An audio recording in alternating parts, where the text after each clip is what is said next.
கிறிஸ்துவுக்கு பிரியமானவர்களே, உங்கள் அனைவருக்கும் வணக்கம். நான் கூட நிறைய நாட்களில் யோசிக்கிறோம், அப்படி தானே இந்த உலகத்தில் எவ்வளோ ஜனங்கள் இருக்கிறாங்க, எவ்வளோ பேர் ஆண்டவர்கிட்ட முறையிடுதாங்க. ஆனால் என்னோட ஜெபம் கேட்கப்படுதா? என் சூழ்நிலைகள் அவருக்கு தெரியுதா? ஆனால் நான் என் சூழ்நிலைகள் தெரிஞ்ச எனக்கு இன்னும் அது பதில் வரலையே அப்படின்னு சொல்லிட்டு நீங்கள் நிறைய நேரம் யோசிக்கிறீங்களா? ஆண்டவர் உங்களை பார்த்தான்னு சொல்கிறாரு, இதோ என் உள்ளங்கையில் என்ன செஞ்சுருக்கேன், உன்னை வரைந்திருக்கிறேன். அன்பு பிரியமான பிள்ளையே, நீங்கள் கவலைப்படாதீங்க. உள்ளங்கையில் ஒரு பொருள் இருக்கும்போது அது எவ்வளோ பாதுகாப்பாக இருக்குன்னு தெரியுமா? நம்ம அதை பிடிச்சு கொண்டு போவோம். அது கண்ணுக்கு நேராக அந்த பொருள் என்ன செய்யும், தென்படும். அதனால் நினச்சது கீழே விழாது.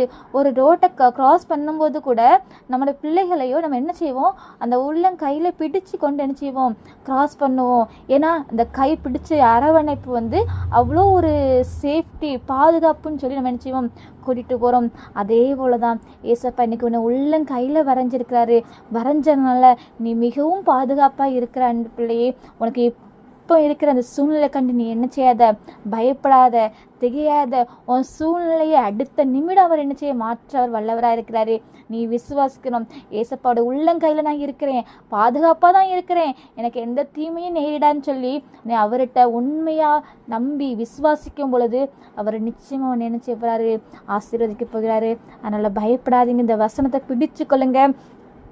ஏசாயா 49:16 இதோ என் உள்ளங்கைகளை உன்னை வரைந்திருக்கிறேன், உன் மதில்கள் எப்போதும் என் முன்பாக இருக்கிறதா. எப்போதும் நீங்கள் அவங்க முன்பாக தான் இருக்கீங்க. ஏசப்பா உங்களை பார்த்துக்கிட்டே தான் இருக்காங்க. உங்களை வாழ்க்கையில் மிகுந்த வெற்றி நீங்கள் அடைய போகிறீங்க. தொடர்ந்து ஜெபம் பண்ணுங்க. தேவன் நிச்சயம் உங்களை ஆசீர்வதிப்பாராக. நன்றி, வணக்கம், ஆமேன்.